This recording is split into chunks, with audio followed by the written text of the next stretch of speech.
Hey, ladies and gentlemen, look who is here. I'm going to put my glasses on. I just noticed I've got some soy sauce or something. I'm literally like a giant toddler sometimes. I'm like, how did that get there? No, anyway, it's the brilliant Samara Gill. Hello, everyone. Thanks for having me on, Alex. Yeah, what a great show. You're going to do this every Thursday. As long as I'm in here, you're in here. Well, thank you. You just had the legend on, though. I don't know how I can follow that act. Also, Graham Linehan. The amount of viewers who've messaged asking about our night out, because I told the tale of your sink. Nothing is sacred. Nothing is sacred. I told the tale of your sink. Oh, my God, did you? And I didn't know that. Yeah. Well, you know. And I'm still quite amazed that I must have had enough to drink that I'd sort of gone elbow deep in it, whirling it around. Yeah, but that's you. I think you'd do that sober, knowing you. You'd be fine. Just a warrior, defending my girl Samara's domestic integrity. Yeah, I know. God knows I wouldn't be doing that. That's for sure. You're like a real one. I'm just sort of like this little, like, puncy person. I never used to be a real one, but you get past the age of 40 and you just suddenly, it's a F it o'clock. Yeah, I can't wait. You're just like, I don't care anymore. I can't wait. I overthink everything still. What can I do? I guess it's just... anyway. Just get gnarly. Get older and get gnarly. Or you'll happen at an accelerated pace in the UK. Don't you worry about that. I mean, is the weather helping? Is the weather helping? No. I would like a one-way ticket back to Australia. Everyone talks about remigration. Can you re-migrate me back to Australia, please? Can I come with you? I thought you say that Australia was like woker than here, though. We're having a real shift. It's going... Pauline Hanson, she's the leader of One Nation. She's the Nigel Farage of Australia, and not that our audience really cares, but we're basically going in the same direction as you guys. It's what does the audience call it? The Overton window. It's shifting. It really is. So it's exciting to see over in Australia. Does Australia still do that little points-based system for certain professions? Yes, they do. Presenter on it. They do. Well, I actually like the points-based system. I think it's good. We need something like that over here. I'm going to sound like someone come from Bangladesh now, because I would want to take my parents with me. You know, they're getting on in years. I don't want to be the other side of the world. I don't blame the Bangladeshis. I mean, yeah, if they want the whole family to come. Why not? Yeah, can I bring my mum, my dad, my cat? I suppose we could potentially bring Dean. Dean, yeah, I'm not sure. Dean, yeah. No, we're not. Dean's a divisive character. Dean's a divisive character. I love that. Dean's probably one of the most well-loved people on earth. That's why I love describing him like that. He's a divisive character, Yeah, Dean. he really is. He's such a nice creature. Now this doesn't surprise me in the slightest. Stand up to racism. Who funds you? You know, a favourite line of the left wing. But all these NGOs, I want to know who funds them, genuinely. But this is sick, man. Holding a workshop where you can decorate a heart to be sent to people living in Crowber. You know there's going to be all the yummy mummy woke women over there in Lewis, because you get a lot down in that Sussex way, especially the smarter ends of it. They'll be bringing their kids to do this, and then you're going to have some roomy-eyed, you know, international, tenacious, you know, dealt with all the criminal underworld, working on the black market, shot someone in the face back home at Sudan, going, oh, this is nice, thanks. Like, what, why? Yeah, I don't think they get it. I mean, genuinely, I've spent a lot of time down in Crowborough, especially since they moved those 27 men in the middle of the night into that army base, and totally sort of pulled the tablecloth out from under that city. It's genuinely been in mayhem since then. And even when I went on the protests, I saw that, you're right, there are a lot of sort of pearl-clutching posh types that were in Crowborough that you could see. They actually were... on the other side, the stand up to racism side, you mean? No, well, they were on the marches, but you could see that they had been almost pushed to a level that they didn't even want to be at. You know, that's when you can really see the cracks. When it's suddenly yeah, because I've been in West Drayton, you know, Hillingdon area, that's very working class. Usually the Labour government and other governments love to dump illegal migrants into working class areas because they know that they're not going to complain as much and the outcry isn't going to be as much. But you're right, in East Sussex, it's a big problem. But this is the other side of it. This is the let's make sure they're welcome because of all the protests that are going on. I mean, the reality is that it's costing them. Yeah, it's like, actually, you're not welcome. No.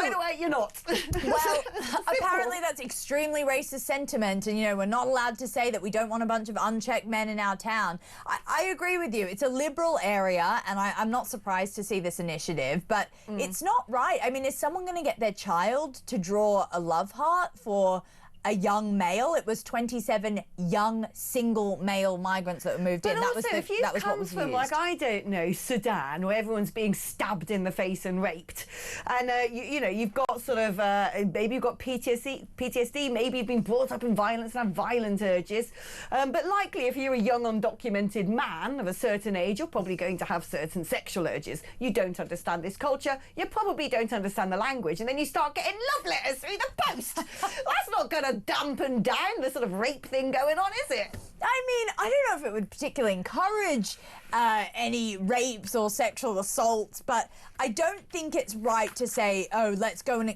totally incorporate these people into our community, because what type of message does it send? It sends a message that they're there potentially permanently. Like, are they wanting to integrate them? I thought this was meant to, well, exactly. I thought this was meant to be a halfway house for them. That's what Shabana Mahmood is saying. That's the whole initiative. The weird thing is, if these were genuine refugees, like when the Ukrainians came, and we knew, oh wow, your country is being bombed to smithereens, and you've come to near neighbouring countries on the same continent, right?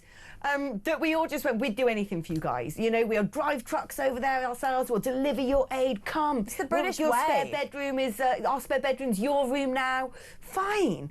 But you know, if these were genuine refugees, we'd all be there happily writing the love letters, you know? We'd all be doing it. I'd be the first one baking cakes. Totally. Actually, my cakes are rubbish. Well, but, no. You're a great chef. We know that for sure. Well, not cakes. Fair enough. But yeah, it's not. That's the thing. And I would far rather the UK government went investing in refugee camps in, you know, the neighbouring countries to Sudan, in the north of Kenya, just be like, right, Kenyan government, we got to sort this stuff out. We're going to provide all of the, you know, jerry cans full of food. We're even going to send because we've got military bases in Kenya, we're going to send some of our soldiers to help coordinate this. We're going to make sure you've got, you know, it's very generous of you, Alex. Sort of high level of tents and proper portaloos, you know, whatever, great.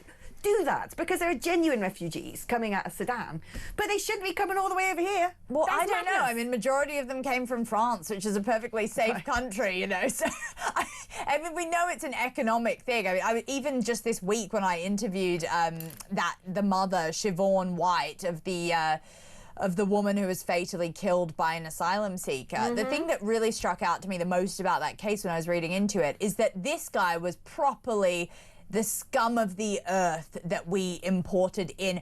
I'm talking about a murderer right now who murdered an innocent woman. He's someone who got rejected from Italy. He then got rejected from Germany. Then he decided, after all that, I think he had a kid with someone in Germany too. Oh, yeah, this is the other thing. He decided after that to come over to Britain as a last-ditch offer, and then he stabbed someone 23 times with a screwdriver. That's what we're taking in. It's so ill. It is so ill. And this is the other side to all of this stuff. You know, when I keep talking about these men from misogynistic cultures coming as sex tourists, some of them are. I tell you what, I'm certain. Not all of them. Of course not. But some of them, when you look at the videos that the people traffickers put out to coax them into the boats, it's like, oh yeah, go down Bournemouth Beach, I've got a girls in a bikini, you can see the boobs, ooh, isn't it great? You know, it's... Some of them are genuinely coming over, I think, because they think they want to have a wild couple of years, work in the black market, make more money than they could ever dream of making in a year back at home, have accommodation. Even Shabana Mahmood yesterday was saying that, oh, they all come and ask, what hotel am I going to? Yeah. Where's my phone? They know the score here. But also there will be some who think, I want to stay, therefore I've got to knock someone up. Oh my genuinely. gosh. And of course there are. This has been going on for years. This has been going on for years. Yeah, you know, there's a lot of cases. Sham marriages. Yes. There'll be plenty of men out there who want to stay, and they know that the way they get to stay is having a child in this country, and that is, you know, it's ghoulish. Yeah, no, I mean, but how desperate can some women on the other side get? You know, so maybe they want that child. Maybe you know, we poor women are muppets. We're easily taken in. It takes two to tango. Well, sometimes. Yeah, no, we're easily taken in. Oh look, hey Alex, I've got my bucket of wine and I'm strapped in, ready for the next half hour with you and Samara. Loved having you back on my screen the last couple of weeks, and I still get Kev on Drive. You've had me belly laughing at some point almost every night. Keep the weird hour going. Claire from Buckley in North Wales is our #1 Weird Hour fan. Margaret in Birmingham says, P.S. hello to Samara. Oh, that's sweet. Everyone loves you. You're becoming a talk treasure. Oh, God, that's the hubris, though. The princess in the tower. Oh, God. That's what you are. I feel like I'm the person under the dungeon. I literally keep telling my mum, I keep saying, you've got to meet Samara. I love Samara. Oh, my God. Your mum sounds like a legend, though. Family. She is a legend. Yeah, she's an absolute legend. But I keep telling everyone how much I love you. I'm just like, Samara's the most amazing girl on earth. Doesn't she I feel like you're dye her actually hair? better than me. Yes, she No, doesn't. I'm not. But what is that? I've seen her have a full head of hair. I know this is now we're getting into Weird Hour. My mum still has a full head of hair. Yeah, but it's a full still head red. of non-dyed hair that's red. What is that? That's crazy. She's like, what, in her 76? Madness. 77 this good year. Genetics. You've got good Yeah, I genetics. know. That's what I always say. You know, Yeah. for all the things that, you know, I got from my mum, massively short-sighted, had them lasered, guys. Literally had these lasered because I was about to get a free dog and I still have to wear bins. Like, come on now. That's how far gone I was. And I got that big nose on her as well. Please. Occasionally snore as a result of that hooter. But I did get good collagen. Yeah, you got amazing collagen. Got all right collagen. Yeah. Ban on asylum seekers using taxis for medical... Well, great, that shouldn't be done. Why? I mean, why don't they just get the asylum seekers driving the Ubers to take the other asylum seekers to the doctor's appointments? Totally. I mean, you can almost not blame them. This is the life of Riley that they're being sold, as you said, by those people smugglers. Like, the enticements, the chutzpah that it takes to be an enterprising man, to come over the channel, to see the opportunities that the United Kingdom is just dishing out. I mean, here's the main problem, and the problem even goes back to the hearts on the cards and the refugees workshop. This is an attitude that would be absolutely fine if we were in some time of great prosperity where our country was sort of heaving at the seams with money. No, it's not. It's not. And by the way, Australia never bowed down to that, even when we were in great prosperity. But we're in massive austerity. There's no sort of town where you can go to in Britain that isn't absolutely falling apart at the seams. Oh, it's not mine. You right. haven't come to visit me yet. Oh, really? Mine Okay. is- Oh, mine all is right. still- Is that where all the resources are going? Yeah, mine is still chef's kiss. Don't you worry about that. Mine's a good one. It's the only one left. In fact, it's so good. My mate Sean came to visit me the other day, and he's moving out of his place and moving to my town. Really? I feel like He's just literally come for like one night, and now he's like moving. I feel like you're co-opting people. Yeah, yeah. Like, there are quite some very Building an famous enclave. faces that are moving into your city and town. I won't mention too many because I don't want to James dox your Price? address. Is he? Yeah. Oh my God, really? Who else is? Oh yeah, Liam Gallagher's moving up the road. Okay, I don't want to be too specific. You know, Yeah. it's just like It's like these people are my friends. Hearing They're about what okay. happened to you on the bloody train last night. If this lot, the talk audience, all right, they I'll can all defend come and you. visit. Yeah, They'd love it down absolutely. there. Oh, I'm no. not going to say where it is. Are you taking commission from these property sales, Alex? Is there something we need to know? Oh my God! Actually, my ex messaged me going, by the way, I've looked at where you live, and I bought my house in August, and he said it's the one part of the country that's massively booming in house price value. Oh, is it now? Is that what he's saying? I've already made 45k on my house apparently. Oh my God, with the current valuation. I'm like, yeah, baby. Wow. Yeah, because it's sensible. It's homogenised, high trust, monocultural goodness. I can't think of anywhere else that's like that. No, exactly. There's one bastion of sanity left. It's a great bunch of neighbours. Maybe I'll consider it. Yeah, you should come. You should come. I will. Yeah. I'm I mean, the commute's all right. We were both discussing about, you know, the late night commute. There's always some weird man who has to get his wang out. Oh God, I get that in It's Central. not nice. Central London's just the same. It's just, you never feel safe anymore. I feel like it's just. I want a Giuliani type to come in. I know there are some candidates that are kind of selling that sort of those policies. Layla Cunningham, for example. I'm not endorsing anyone in particular, but we do need a Giuliani style. That's the only candidate who've got Stop a Sadiq card, well, isn't yeah, it? it's either Sadiq versus Cunningham ticket. I mean, who's all the we know right now. Tories putting up? I don't know. I couldn't tell you. There's no name to it. But normally they put. I mean, actually, do you know what makes me quite sad? When they put up Susan Hall, I didn't know who Susan Hall was, not being an aficionado Legend. of the London Assembly. Now we all got to know who Susan Hall is. It's like, yeah, she's amazing. She's a badass. She is a badass. When you see her take Sadiq Khan to task, you're just like, oh my God, no one's ever said no to him. No one's ever said anything to his face for ages. He's ruling this city like a dictator. She's like an amazing sort of. She reminds me a little bit of my old geography teacher at my old girls' school. You know, really? just the presence of.